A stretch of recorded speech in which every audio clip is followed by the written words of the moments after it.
Live, local. This is Fox 12 Now.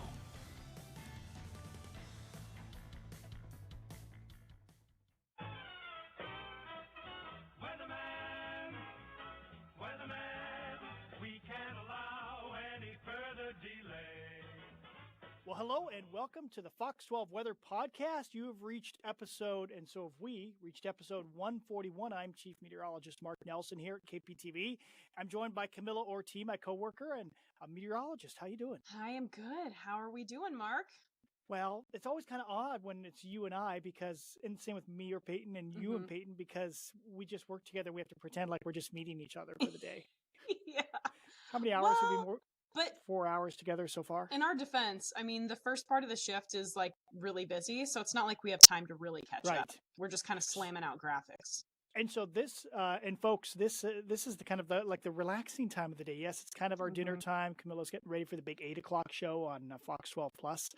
But well, for me, I'm relaxed because I just finished 3 shows. Yeah. By the way, Camila, so I come in, I'm like, I've got this marine cloud forecast for the next 5 days. Like, this is easy street. Maybe I'll go get an early coffee today. Nope. Fires in the gorge. Surprise. Yeah, as of 7 p.m., we've got 2 fires, one southeast of Carson, kind of near the hot springs. I mean, I think the hot springs is fine from what I've heard, but near there. Also another one between Wind Mountain and Dog Mountain. If you're a hiker, you know where those areas are. Yep. All along the highway and train tracks, which is always, a little suspicious. Yeah. And then the other one is Rowena, kind of heading towards the Dalles. So hopefully it seems like most of those fires, they kind of stop the big movement after about 12 hours or so once we get to nighttime. Yeah. So firefighters are used to that. So yeah, once the winds die down. So we had 3 very busy shows. Somehow we pulled a podcast together during that time. I don't know how it happened. I don't know how you did that. But let's jump into it. I did hit record, right? Yes, I did. It is recording. We'll see what's in these graphics. I'm excited. Yeah, Camila has not seen some of these, and we have a special guest star that's going to show up. So it's only the 2 of us, but a third member of the team will be joining us soon. Yes. Soon. Okay, so let's recap. What do you think of the mini heat wave? I mean, Camila? I feel like it panned out according to what we were forecasting, right? That part was perfect. Yeah. You're right. In fact, I can't think of a heat wave in the last 10 years that didn't turn out more or less like we expected. Yeah. I mean, let's be honest. We're forecasting sunshine, high pressures overhead. Typically, there's no significant wind, maybe a little onshore, a little offshore, whatever. It's all about what's the number going to be. When people say, ooh, is it tough, with the heat waves? I'm like, actually, we can predict those pretty well. Yeah. So Saturday, we did 87. I'm so glad we didn't do that first alert day. Yeah. I'll throw some shade at the other stations in town for doing alert days when it was going to be in the mid-80s. It was fine. And then the big jump on Sunday, that was well advertised. Yeah, that was hot. 96, that was hot. Yeah. And then 94 Monday, that was the morning, actually right here. The morning. So we broke a record on Sunday. What day was that? 10th? 8th. 8th. Yes, the 8th. We're recording this on Wednesday, the 11th. Yeah. So Sunday we hit 96, and that did break the daily record by 2. Monday's morning low was 64, so we tied the record there. And then the Monday afternoon high, we just skated in 1 degree under the record. What happened in 1955? It makes me want to look to see how long that warm stretch was. That's funny you ask, because I don't have the graphic here, but Payton put together a graphic, and I looked. As I recall, those were the hottest temperatures of the summer. It didn't get above. I don't think it got above 90 the rest of the summer. Really? Wow. Yeah, 1954, I could be wrong. 1954 and 1955, 2 unusually cool summers. If I recall correctly, 1955, June, July, and August, every one of those was 4 to 6 degrees below average. Oh, wow. For the month. I mean, way below average. If that happened nowadays, people would be whining so badly. Yeah. Days in the 60s and 70s with some showers, like July and August. We've forgotten that Portland used to do that sometimes. Yeah. So let me back up. Wait. Sorry, 14 graphics. Here we go. I did want to point out the cooling has been really nice. Did you exercise today? Yes, it was indoors, so I mean, I didn't take advantage. But yeah, it was cloudy. I mean, the clouds lingered for a little bit longer than I was expecting. Yeah, there's a visible satellite picture, and you can see a good chunk of the valley here had low clouds, more than I expected, so we stayed a little cooler. Does it show that or this graph? Yeah, we hit 74, probably hit 75. I guess we'll get the final summary here in a few minutes. But yeah, quite a change. We're down over 20 degrees from what we saw just 3 days ago. Wild. So marine layer today, and rainfall-wise, I do want to mention no rain since the 4th, Wednesday the 4th. So we've got a week without rain. That's on top of a drier than average May. Yeah. And it's just getting dry out there. You can see all the grasses drying along the freeways and whatnot. Yeah. And it's interesting. Look at June rain. So last year was below average. 2023 was below average. 2021, 2019, 18, and 17. So more of our Junes have been drier than normal than wet recently. Yeah. Similar trend, I think, for May rainfall. We've seen more drier than average Mays lately. I would say in the past, just kind of spitballing here, it seems like one out of every 3 springs, or one out of every 2, every other spring, we were complaining like, oh, it's such a rainy and cool spring. And it's like, no, this is kind of normal. Yeah. And and especially as a gardener, I noticed, because, it's easier to plant stuff earlier. I'm just not hearing the whining like I used to hear. Yeah. So that could be part of our warm season climate. We know summers are significantly hotter than they used to be. Right. But if we're going to get a soaking, which we could, well, I think it's unlikely we get a soaking. I mean, like 2 inches of rain before the end of the month. I don't think that's going to happen. I doubt that. Actually, even in an average June, that would be pretty unlikely. Yeah. But we could use some sort of rain in the second half of June to kind of wet things down before we go to the real dry season. Because look, this is a chance of rain any one day. We showed you this, I think, in the last podcast. Yeah. And look how the chance of rain on any one day really drops off after mid-month. Yeah. So significant. Yeah. But our new toy, our new tool. I'm sorry, we don't have toys in the Weather Center. Tool. Well, for years, I asked the weather company. They're the folks that supply weather graphic systems for 3 out of the 4 TV stations here in Portland. We had a lightning counter like from 2000 to 2010. And then a new weather system came out, and we haven't had it since that time for more than 30 minutes at a time. Yeah. We could never say, hey, there were 6,000 strikes last night. Well, we finally got it back in the last month or two. So we know there were 2,600 lightning strikes across central and eastern Oregon. This was there it is, ending Tuesday at 9:30 p.m. Wow. I did have a viewer, I noticed, commented on my Facebook page, said they were in Burns. She was in Burns and said, oh, luckily we had rain with this. So it was nice. They weren't totally dry. Yeah. But lightning. Hey, so let's see. You grew up in Nebraska. So you would average, what part of Nebraska there? The middle or the eastern edge? No, yeah, the southeastern edge. So 40. Here? Yeah, 40 to 50. 40 to 50. Yeah, is that about right? 40 or 50 thunder days per year? I mean, I didn't count them when I lived there, but I know that seems right. Yeah, I mean, you'd get a lot in the summertime. It's very common. My dad grew up which isn't too far from where you grew up in southern Minnesota, and he once asked me when I was first getting into meteorology in college, he goes, I always remember in Minnesota when it rained, most of the time there was thunder with the rain. Oh, yeah. So I think what he meant was in the warm season. Now, I suppose in March or October, November, it'd be less likely. Yeah. But even then, you get a good cold front moving through. I think in October, November, or March or February, you could get thunder with that, with the cold front. Absolutely. Yeah, so. Yeah. Look how much of the country does get significant lightning and thunderstorms, and look where we are. So sad. Along the West Coast. 0 to 10. Yeah, 0 to 10. We do average more east of the Cascades and up into northeast Oregon. And the reason for that is our cold ocean. Yeah. We're pretty stable most of the warm season. And in fact, on the Oregon coast, the thunderstorm season really is wintertime, not summer. Yeah. Because at that point, at that point you have cold upper level air and the ocean's still pretty mild. Right. So you have lifting in the winter. So everything's all messed up here, isn't it? It's just different. Okay, that was a nice little recap. Term of the week. Oh. Did I tell you what it is? Jumping right in. No, this is a surprise for me. We're going to move through this in quickly here. Okay. I'm still running on the adrenaline of the fires. Wow. Settle down. I'm not complaining because people say, Mark, that's what you get paid to do, is to quickly on TV jump into action and start talking about something that you didn't expect to talk about 1 hour ago. Yeah. Okay, term of the week is heat index. Oh, nice. That's a good one. Also known as apparent temperature.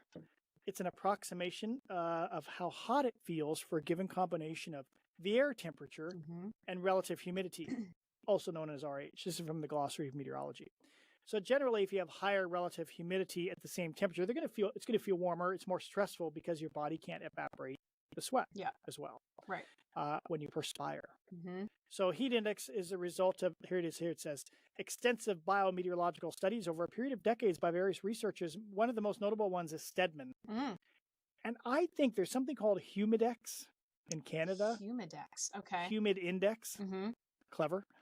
Which is pretty similar, but I think they use dew point instead of, they do something a little bit different. It's a different type of numbering system, but it's the same idea. Yeah. Big picture, folks, when it's more humid, it's tougher to cool off and it feels hotter. Yeah.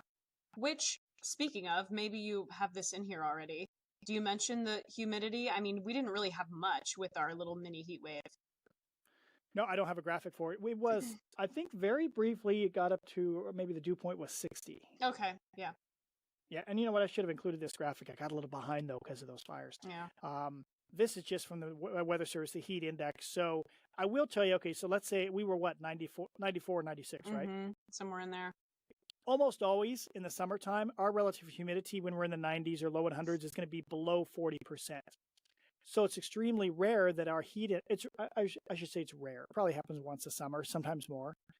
But almost, 95% of the time in our summertime, we don't talk about heat index. Yeah. In fact, I can't remember the last time I've used a heat index graphic on the air. Right.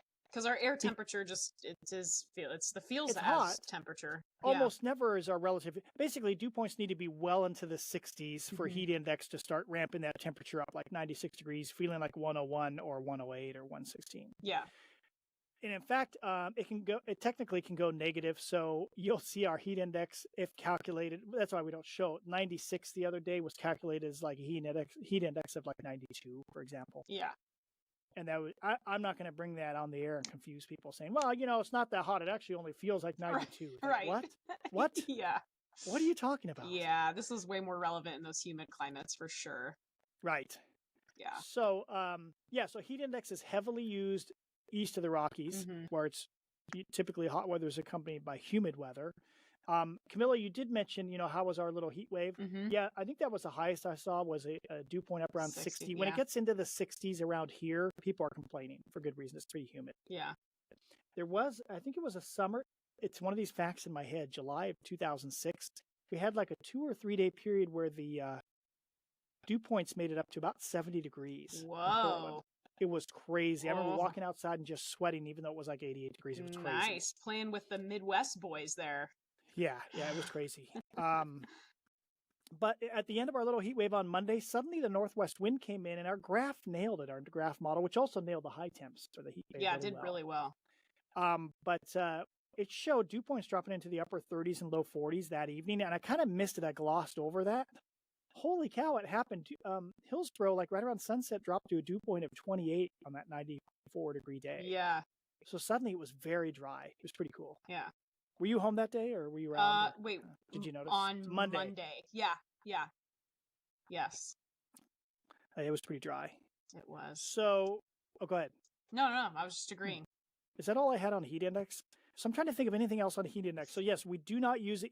If you came from another part of the country, if you're wondering, why do you never talk about heat index on the air? It's because almost always our heat index is going to be the same as our temperature here, because our relative humidity during almost all hot spells is not high enough to really calculate a heat index going above the actual temperature. Right. And it would be a similar situation in, say, Arizona, right? Even with super hot Even temperatures. more so. Yeah, they're super dry. We had that weather conference 2 years ago, and I remember Jeff Fordron, our former coworker, we were at that weather conference, and we'd walk out from the air conditioning. And I remember thinking when I walked out, we knew it was going to be in the hundreds, and I'm like, it's pretty hot. It's probably like 102 or 101. Yeah. And I found out later it was 109. Wow. And it was really dry, like dew points were in the teens. Wow. So it's much more tolerable when it's really dry. You just, I guess the sweat evaporates really quickly. Sure. Yeah. I mean, it's still blazing hot. Yeah. And Pete Ferryman, our co-anchor, he was just saying yesterday, some of his wise advice. He said he lived in Vegas, and he said once you get above 110, it doesn't really matter. Then it is really hot. Yeah. Oh, yeah. Yeah. Actually, right there, that's funny. 110 with the 40% humidity would kind of maxes out right there. Terrible. Yeah, bad stuff. Yeah. All right, what's ahead? Wait a minute. You skipped the full moon. Is that next? You know what? I got these out of order. Don't you worry. We're not stopping this train. This train is rolling on down the tracks. Don't you worry. We've got the full moon on the way, but the little this graphic is out of order. So we're gonna do what's ahead. Okay. Got it? Yeah. There's our 7-day forecast. Gosh, I did a lot of work trying to get that little few AM clouds to match with the AM clouds graphic. See, Friday and Saturday, the AM is a little smaller. Yeah. Do you think any of our viewers even noticed? No. But I've got to have it just right. Absolutely not. But Camilla, they're all turning the same way. We can talk about that later. That's a big deal. That is a big deal to get that the same, yes. Somebody noticed our suns some were anticyclonic and some were cyclonic. Oh, nice. Or clockwise and I was going to say, counterclockwise. yeah, in layman's terms. Really nice weather. I mean, 70 to 80 the next 5 days. Weekend looks fine. Beautiful. And then showers possible Tuesday and Wednesday. Maybe not. Yeah, models still don't really know. Much requested 500 millibar height maps. Actually, nobody's requested them, but it's just we're gonna do it it's anyway. just the standard. It's our bread and butter here. Yeah, right. So the warm colors are higher than normal heights. This is right now. This is as of midday on Wednesday. Got a little upper level low sitting off the Gulf of Alaska, off of Juneau. We've got on average higher than normal heights across most of the country. There's kind of this weak, baggy flow. I mean, there's nothing really significant. We're in kind of a west-southwest flow, but it's very weak in June. If you look closely, so we got one upper level low here, and then there's another kind of like a little wiggle in the flow. Yeah. We get to, this is the latest Euro. So then we get to Saturday, so that would be 3 days away. There are hints that maybe this trough kind of comes down the coast and maybe tries to split a bit, and maybe that goes towards California. Each model's different the way it's doing this, which leads to havoc in the forecast beyond Monday. Yeah. That's Saturday. There's nothing significant going on, so our weather's just about the marine layer. If it's thicker, it's going to be cooler each day and more morning clouds. If it's thinner, fewer morning clouds and warmer temps. Right. Okay. This is Saturday the 14th, still the Euro. Then Monday the 16th, okay, that little wave is moving inland, I guess. There doesn't seem to be a lot of moisture with it. Maybe thunderstorms over California, but not over northern Oregon. But you know what, Camilla, you were about to say my eyes are drawn up to this increasingly blue upper level low on Monday. Is that what you were thinking? Of course. Look at that nice tight gradient there. Yeah. I think what has happened, something way out here in the Aleutians, there's a trough here. It's kind of rounding and organizing itself with the trough. Yep. By Monday. Yep. Things seem to want to get organized. That's Monday. And then why did we jump to Friday? I know. I was wondering that too. You know what? I just thought there were too many graphics. Fair enough. And plus there was a fire stuff going on. We're lucky we got this done during the 6 o'clock show. We're just limping along here, folks. Yeah. While having some sort of reasonable weather story in each segment during the 6 o'clock. And sounding like I could speak English. All right, so this is Friday, next Friday the 20th. So then there are hints, basically, a trough is kind of sitting out here the rest of next week. But do little waves come through? Is it close enough to give us rain, or do we only get a few light showers? That's a big question mark about next week. But clearly, here's the GFS ensemble, days 0 to 7. There tends to want to be some sort of troughing along the west coast or just offshore. So this is today through next Wednesday. So, and if you take days 9 through 16, it's still kind of there on the GFS ensembles. Yeah. A little this wiggle is, there. Friday the 20th through the following Friday. Yeah. This is getting right near the end of the month. So if you took this at face value, you'd say, oh, looks like we probably get the next 10 to 14 days with average or maybe below average temperatures, but there's no sign of hot ridging. That's what I gleaned from this. Yeah. And also, it doesn't seem like there's anything dramatic in terms of like a big, juicy, deep trough that's going to, give us a soaking or anything like that.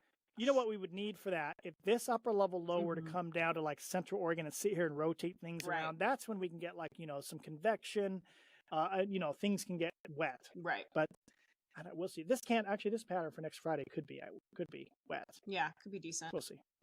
Okay, so that was the GFS the second week.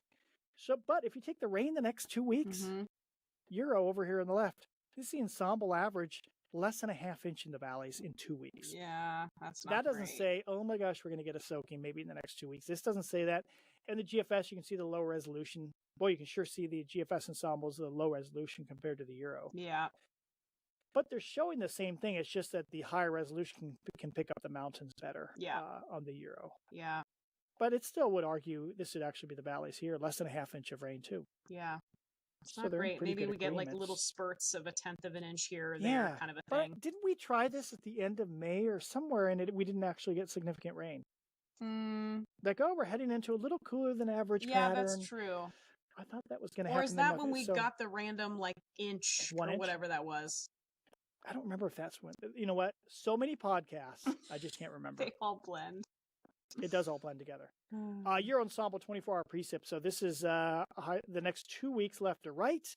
And at the bottom, I've got this weekend and then the following weekend, the 20th, 21st, and 22nd. And there's clearly an uptick of rain right in here. Yeah. About Tuesday, Wednesday. I'd say more than half the members have at least 1/10 of an inch of rain. Maybe something else in here. Maybe. Yeah. And there's nothing for end. sure, though. Yeah. No. Yeah. Maybe we just get a little sprinkle or something.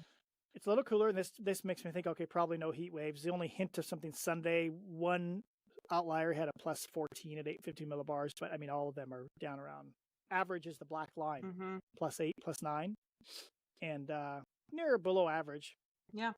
At least through Friday the 20th. After that, there's a lot of huge spread. Yeah. Could go either way. Yeah. Which that'll be good. That it'll feel refreshing, and it's nice to see some temperatures around average.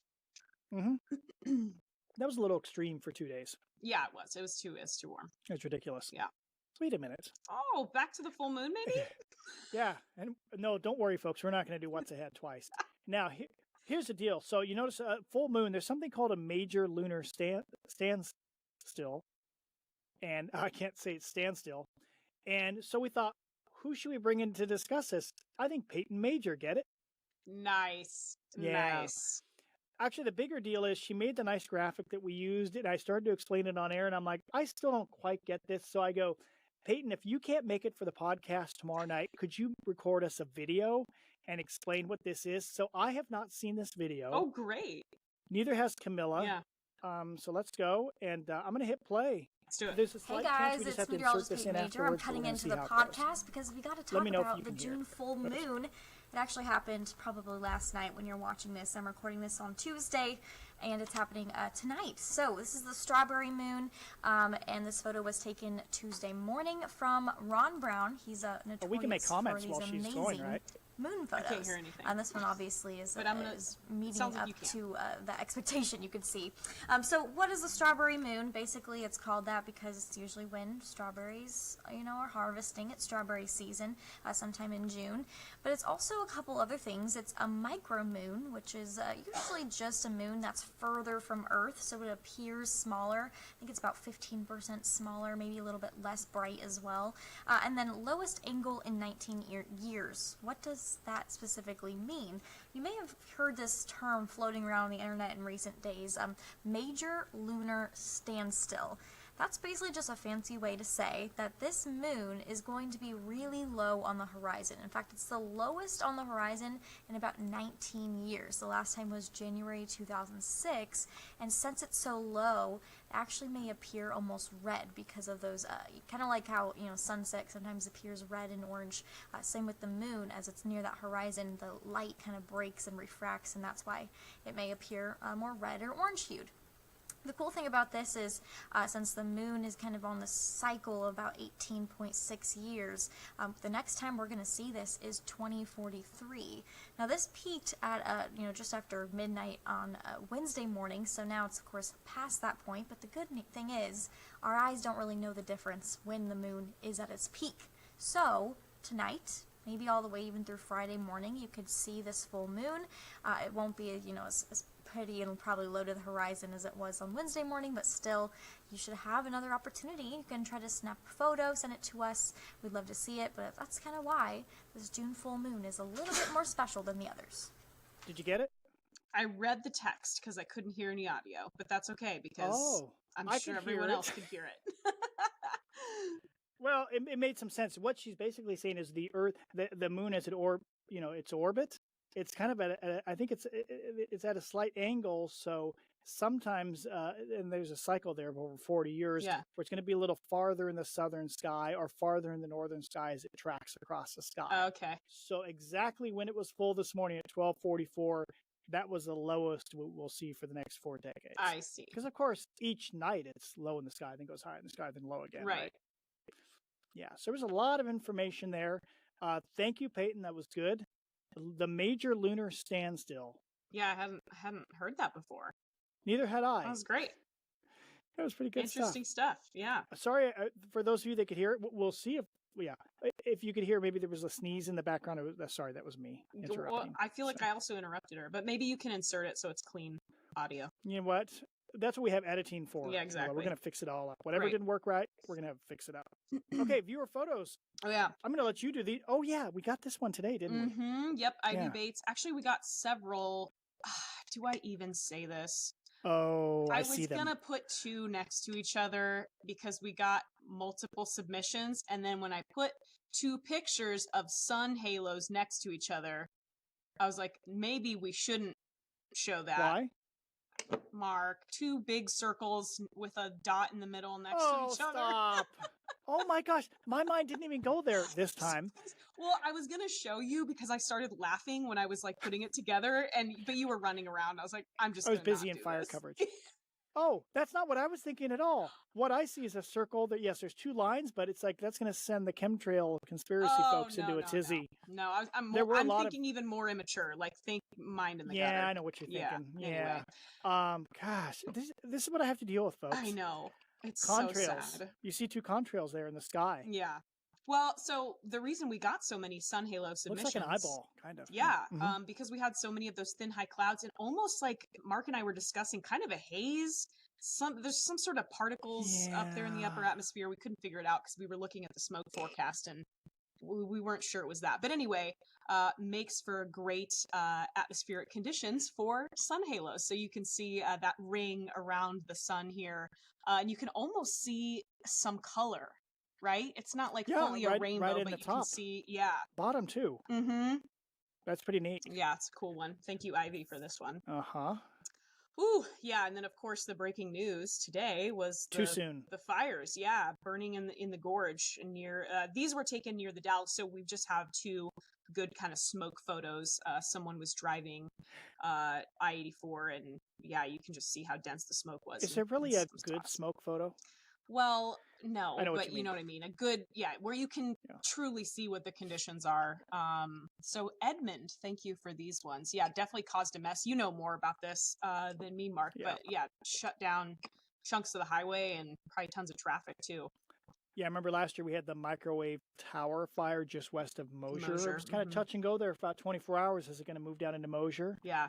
It does help the wind dies down each night or gets very confined pretty close to the river, so firefighters can get a little better handle. I saw pictures of the, I assume it was a Canadian fire scoopers.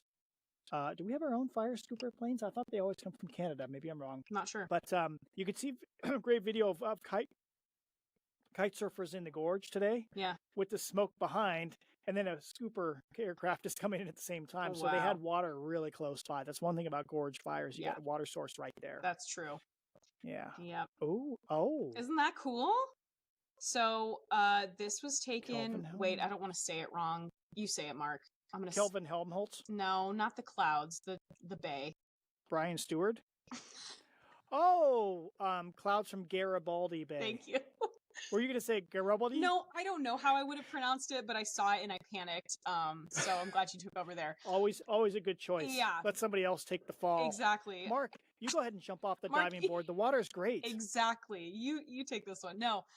Kelvin Helmholtz clouds, though, are really cool. They basically look like, they almost look like little tsunami waves, two-dimensional tsunami waves. They're pretty rare, actually, so you can see them very close kind of to the horizon there. Basically, there's a layer of air here that's moist layer below, so it's kind of mixing up some of that kind of. Yeah. And you've got winds kind of going in different directions. Oops. So, we didn't want to see that picture that was the last anymore. picture. Was that the last one? Yeah. I didn't mean to cut you off. Jeez. That was the last pick, though, right? Yeah, it was. Okay. Hey, we're going to slide in under 30 minutes today. Nice. Efficient. We get stuff done here, folks. We sure do. All right, wait. Yeah, that was the end. Viewer photos. Yeah. All right, so I have nothing else to add. It's we're kind of heading into summer here. By next week, I think Katie's in charge next week. She'll be running the show. Nice. She runs a tight ship as well. Make sure you show up on time. Oh yeah, I bet. I will be on vacation, headed out of town. And so then I'll be back the week following. Actually, you know what? I'm going to that weather conference in just 2 weeks. Oh, fun! Well, a few years ago we did it. Last year Jeff and I did it live from the weather conference. Yeah, that's right. Do it from the weather conference somehow. Gonna have to think about that one. Yeah, or maybe record some videos or something while you're there. Either way, you'll have great content to share for us. to bring to the next podcast. They have several times where you get like free lunch and free drinks in the evening too. Oh, think of all the of all the free cookies, Mark. Yeah, they always have good cookies. That's good stuff. Okay, so thank you, Camila, and thank you everybody else for joining us for this episode 141 of the Fox 12 Weather Podcast. We will see you next week.